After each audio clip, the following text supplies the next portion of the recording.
तो episode start होता है। इसके बाद 6 महीने पहले कल्पेन एम्पायर का एक फ्लैशबैक दिखाया जाता है, जहाँ का एम्परर घबराते हुए कहता है कि मैं आपके एम्परर को जानता हूँ। वहाँ का माहौल बहुत ज़्यादा डरावना था। कैसल के चारों तरफ लोग मरे हुए थे, वहीं पर कुछ लोग सैनिक के कपड़े पहने हुए होते हैं।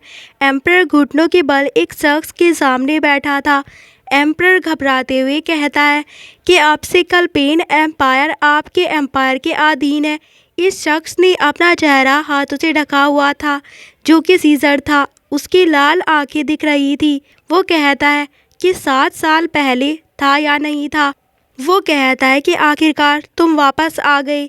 ये बोलते हुए सीजर का चेहरा बहुत ही ज़्यादा खतरनाक दिख रहा था। इसे देखकर एम्परर की भी रूह कांप जाती है। सीजर अपनी तलवार एम्परर के चेहरे के पास करता है। एम्परर डरते हुए बोलता है कि रुको, आपको क्या चाहिए। वो कुछ आगे कह पाता, इससे पहले सीजर उसे मार डालता है। सीजर गुस्से से मरे हुए एम्परर के शरीर को देखता है और फिर वो वहाँ से जाते हुए कहता है कि मैं एलिन से शादी करना चाहता हूँ।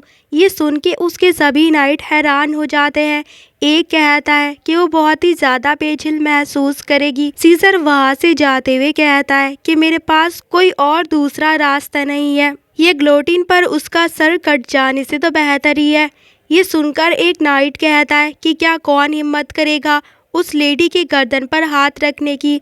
सीजर आसमान को देखता है जहाँ पर चील उड़ रही होती है। वो खुद से कहता है कि किसी चीज़ से भी ज़्यादा मुझे दूसरा मौका नहीं मिलेगा।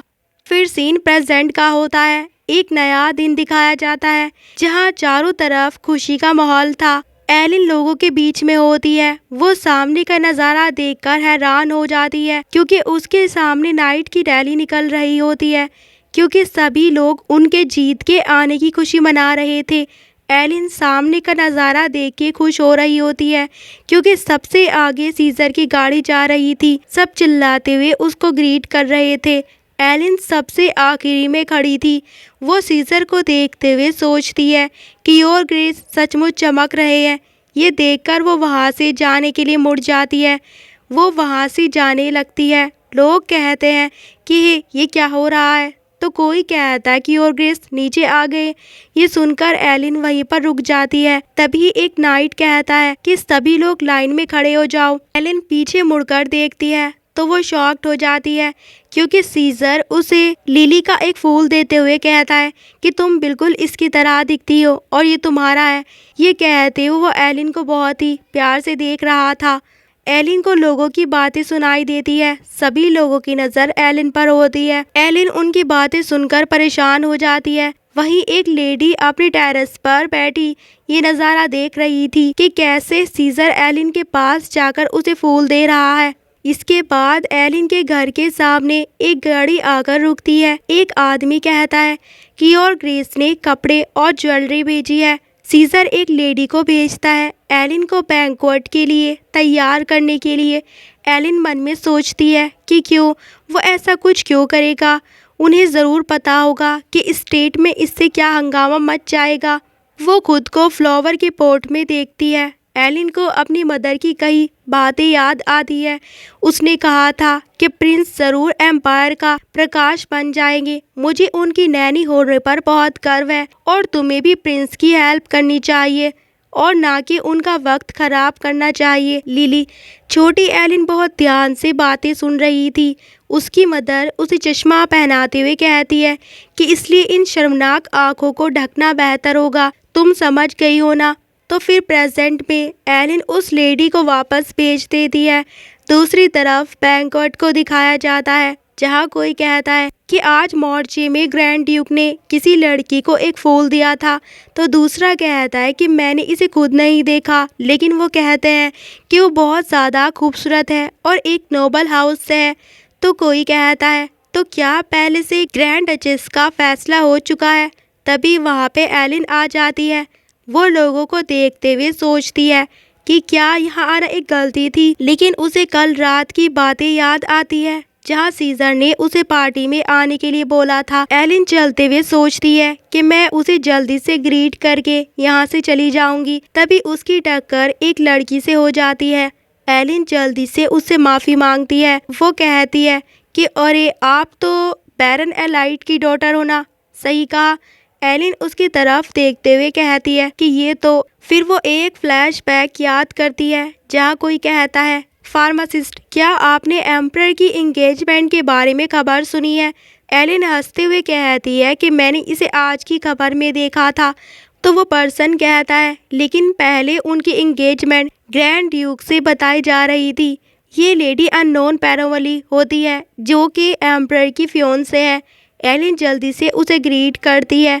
वो बहुत ही ज़्यादा नर्वस थी। तभी वहाँ पर एक लेडी आकर कहती है कि आप बहुत ही खूबसूरत लग रही हो, आपकी ड्रेस भी बहुत प्रेटी है। उनमें से एक कहती है कि एम्पायर की लिली के फ्लावर की उपाधि आप पर पूरी तरह से सूट करती है। एलिन उनकी बातें सुनकर मन में कहती है कि लिली ड्यूक ने मुझे फर्स्ट टाइम इस नाम से पुकारा था। ऐसा लगता है कि ये नाम उसके लिए ही बना है। फिर उनमें से एक की नज़र एलिन पर जाती है और वो कहती है कि ये कौन है? तो पैरावलिन कहती है कि ये वो लड़की है जिसे ग्रैंड ड्यूक ने फूल दिया था रैली के दौरान। एलिन उसकी बातें सुनकर नर्वस हो जाती है। तो वो लेडी कहती है कि क्या, अरे ये तो एक अनोखी खूबसूरती होने की अफवाह की तुलना में ये थोड़ी। वो आगे एलिन को घूरते हुए देखते हुए कहती है कि अफवाह हमेशा बड़ा चढ़ाकर बताई जाती है। तो दूसरी लेडी कहती है कि इसका मतलब है कि ग्रैंड ड्यूक की मंगेतर की कहानी महज एक बकवास थी। पैरावलिन बीच में आकर कहती है कि आप सब लोग कितने भयानक हैं। ग्रैंड ड्यूक वो शख्स है जो ज़रूरतमंदों को नज़रअंदाज नहीं करते। लेडी एलरोड उनके समर्थन में आने वाले बहुत से लोगों में से एक है। ऐसी बातें फैलाने से ड्यूक के काइंड हार्ट पर बोझ बढ़ सकता है। आपको लेडी एलरोड से माफ़ी मांगनी चाहिए। एलिन उन्हें देखकर मन में सोचती है कि ये क्या है। वो तीनों माफ़ी मांगते हुए कहती है कि हमें नहीं पता था कि उसे सिर्फ समर्थन मिल रहा था। पैरावलिन जो तिरछी नज़रों से एलिन को देख रही होती है। तो एलिन सोचती है कि किसी तरह से मुझे छोटा सा महसूस हो रहा है। तभी वहाँ पर रोटन आकर कहता है कि लेडी एलिन, आप यहाँ पर, आपको मैं कब से ढूंढ रहा था क्योंकि ड्यूक तुम्हारा इंतज़ार कर रहे हैं। एलिन रोटन के साथ वहाँ से चली जाती है। वे सभी लेडी उसे देखकर कहती है कि क्या ये शख्स ग्रैंड ड्यूक का नाइट नहीं है? ग्रैंड ड्यूक का नाइट उसके पास क्यों आया? वो सर्वेंट को भी भेज सकते थे। इसे सिर्फ समर्थन कहना कुछ अब अजीब लगता है। पैरावलिन एलिन को जाते हुए देख रही होती है। रोटन चलते हुए कहता है कि आने के लिए शुक्रिया लेडी एलिन। योर ग्रेस सचमुच बहुत खुश होंगे। क्या मैं आपके डांस कार्ड देख सकता हूँ? मुझे आपको खुद लेने आना चाहिए था, वहाँ कुछ गड़बड़ हो गई। एलिन जल्दी से कहती है कि अरे नहीं, योर ग्रेस ने सब कुछ व्यवस्थित कर दिया था, इसलिए मैं काफ़ी आराम से आ गई। उन्होंने मुझे कपड़े पहनाने में हेल्प करने के लिए किसी को भेजा था, लेकिन मैंने उसे वापस भेज दिया था।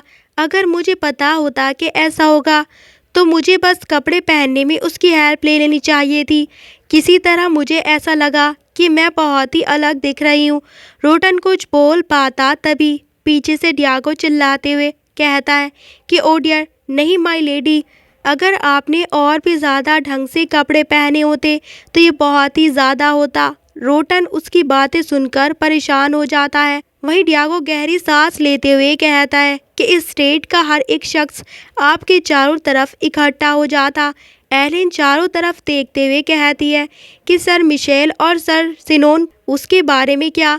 मैंने सोचा था कि मैं आज उन्हें देखूंगी। डियागो कहता है कि वो दोनों थोड़ी देर में आएंगे, हो सकता है कि वो कभी आ ही ना पाए। तो एलिन कहती है कि सचमुच मैं उन दोनों को देखना चाहती थी, कितनी दुख की बात है। तो डियागो हंसते हुए कहता है कि ऐसा मत कहो, चलो जल्दी सब मिलकर चाय पियेंगे। मैंने एक खरगोश और एक डॉल खरीदी है, वो बिल्कुल तुम्हारी तरह दिखता है माय लेडी। एलिन मन में सोचती है कि मैं अब बड़ी हो गई हूँ। कुछ देर बाद एलिन के हाथों में एक कार्ड होता है। तो रोटन हंसते हुए कहता है कि आपका डांस कार्ड तो पहले ही भर चुका है। वो कार्ड को देखते हुए मन में सोचती है कि सिर्फ एक लाइन ही खाली क्यों छोड़ी गई है। रोटन कहता है कि लेडी एलिन, हम पहुंच गए। एलिन सामने देखती है, उसकी नज़र ग्रीन हाउस पर जाती है जो बहुत ही खूबसूरत दिख रहा था। रोटन कहता है कि कि वहाँ हाल ही में नए फ्लावर और पौधे लगाए गए हैं, उनमें से कुछ आपकी खोज में मदद कर सकते हैं। एलिन कहती है कि सचमुच? तो रोटन हंसते हुए कहता है कि हाँ, आप अपना टाइम लेके चारों तरफ देख सकती हो। एलिन ग्रीन हाउस के अंदर जाते हुए कहती है, और सरोटन आप? तो रोटन कहता है कि मैं वापस बॉल रूम में जा रहा हूँ। एलिन ग्रीन हाउस के अंदर जाती है। वो ग्रीन हाउस को देखते हुए कहती है कि ये कितना बदल गया है। जब मैं छोटी थी तो योर ग्रेस की वजह से हर दिन यहाँ पर आती थी। ये एक ऐसी जगह थी जो मुझे इस सारी परेशानियों को भूलने पर मजबूर कर सकती थी। इतने टाइम बाद भी ये एहसास। तभी सीजर वहाँ पर आते हुए कहता है कि मुझे भी इससे शांति मिलती है। ये सुनकर एलिन पीछे देखती है जहाँ पर सीजर था। वो अंदर आते हुए कहता है, एलिन मैं तुम्हारा इंतज़ार कर रहा था। एलिन बस शांति से उसे देख रही होती है। एलिन मन में सोचती है कि योर ग्रेस यहाँ पर आए हैं। तभी वो होश में आती है। वो जल्दी से ग्रीट करती है। वो ऊपर सर करके सीजर को देखती है जो कि हंस रहा था। वो नर्वस होते हुए कहती है कि क्या मुझसे कोई गलती हो गई है? मैं अभी भी इस तरह के शिष्टाचार में अच्छी नहीं हूँ। तो सीजर हंसते हुए कहता है कि नहीं, तुम ठीक हो, और डांस कार्ड पकड़ते हुए कहता है कि सबसे ज़रूरी बात यह है कि क्या तुम मेरे साथ एक डांस करना चाहोगी? एलिन ड्यूक को देखती है जो कि कार्ड पर अपना नाम लिख रहा था। एलिन कार्ड को देखती है जहाँ पर पहली लाइन में सीजर का नाम होता है। तो सीजर कहता है कि एलिन क्या गलत है? तो एलिन कहती है कि मैंने कभी नहीं सोचा था कि आप मुझसे डांस करने के लिए पूछेंगे। मैं डांस में अच्छी नहीं हूँ, कभी मुझे उसका पूरा लेसन नहीं मिला। तो सीजर कहता है कि एलिन क्या तुम भूल गई कि तुम्हें तुम्हारा पहला डांस किसने सिखाया था? तो एलिन एक फ्लैशबैक याद करती है जहाँ पर छोटी एलिन सीजर का हाथ पकड़कर उसके साथ अपना डांस कर रही होती है। एलिन कहती है कि ये सही है, मुझे बार बार अपने पैरों पर खड़ा होना पड़ा ताकि मैं ये श्योर कर सकूं कि ये कोई सपना नहीं था। छोटी एलिन डांस करते हुए हंस रही होती है। सीजर भी खुश होता है उसके साथ डांस करते हुए, जहाँ पर एलिन बेफिक्र होकर उसके साथ डांस सीख रही थी। इस वक्त भी सीजर व्यस्त था। जब उसकी मदर को सीजर और उसके डांस के बारे में पता चला था तो वो गुस्सा होते हुए कहती है कि डांस जैसी बेकार चीज़ पर योर ग्रेस का टाइम बर्बाद किया। तुम्हारी हिम्मत कैसे हुई?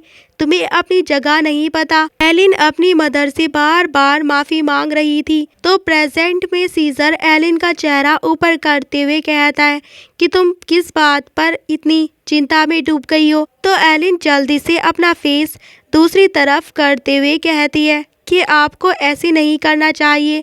बॉल रूम में सब आपका इंतज़ार कर रहे होंगे। तो सीजर कहता है कि वेल, मैं पेड़ों को देखने के लिए थोड़ा सा टाइम निकाल सकता हूँ, तो चलो साथ में मिलकर पौधे देखते हैं। एलिन कहती कि झूठ है, वो पौधों की परवाह नहीं करता है। वो चलते हुए कहती है कि उस लिली के लिए शुक्रिया जो तुमने मुझे दिया था। मैंने कभी नहीं सोचा था कि मैं तुम्हारे साथ डांस करूँगी। तभी एलिन की नज़र कैमेलिया के पेड़ पर जाती है और कहती है कि मैंने इसके बारे में किताब में पढ़ाई की है और ये फर्स्ट टाइम है जब मैं इसे अपनी आंखों से देख रही हूँ। एलिन चमकती आंखों से कैमेलिया के पौधे की फ़ायदे बता रही होती है। सीजर उसकी बातें ध्यान से सुन रहा होता है। वो उसके पास जाते हुए कहता है कि एलिन, क्या तुम्हें इस तरह के फ्लावर पसंद है? तो एलिन कहती है कि हाँ, वो खूबसूरत दिखते हैं। तो सीजर अपना हाथ उस पौधे को छूने के लिए बढ़ाता है। तो एलिन अचानक ही हैरान हो जाती है क्योंकि सीजर ने उस पेड़ की लकड़ी को बहुत ही कसकर पकड़ा हुआ होता है और वो अजीब से एक्सप्रेशन देता है। तो एलिन चिल्लाते हुए कहती है कि योर ग्रेस, आप ये क्या कर रहे हो? वो अपना हाथ सीजर की साइड बढ़ाते हुए कहती है, इस तरह के पौधों को बहुत जल्दी नुकसान हो जाता है। सीजर अपने सेंस में वापस आ जाता है। वो अपना हाथ पीछे कर लेता है और माफ़ी मांगता है। एलिन फिर सीजर की साइड देखती है तो सीजर स्माइल करते हुए कहता है कि मैं इन दिनों ठीक दिमाग में नहीं हूँ। तो एलिन पूछती है कि क्या तुम्हें कुछ परेशान कर रहा है? तो सीजर सोचता है कि शायद ऐसा इसलिए है क्योंकि ग्लोटिन पर तुम्हारा सर लगभग कट गया था। एलन उसे देखती है और सोचती है कि फिर भी कभी भी वो इतना सहज नहीं था, यहाँ तक कि जब उसने मैरिज का प्रपोजल रखा था तब भी नहीं। पिछले 3 सालों में आखिर ऐसा क्या हुआ? तभी उसे सीजर की आवाज़ आती है और जो कहता है कि शादी 1 महीने में होगी। मैं चाहता हूँ कि ये जल्द से जल्द हो। ये सुनकर एलिन कहती है कि योर ग्रेस, इस बारे में पक्का कोई दूसरा रास्ता भी होगा। मुझे पहले ही आपकी बहुत दया मिल चुकी है और शादी ही फांसी से बचने का एक रास्ता नहीं हो सकती। तो सीजर ऊपर की तरफ देखकर एलिन का नाम लेता है और वो उसे अपने करीब खींच लेता है। हमें दिखाया जाता है कि वहाँ पर बहुत सारे किलर होते हैं जिनके हाथों में हथियार थे। सीजर हंसते हुए कहता है कि क्या एक पल के लिए तुम अपनी आइज़ बंद कर सकती हो एलिन? ये कहते वो किलर्स को देख रहा होता है।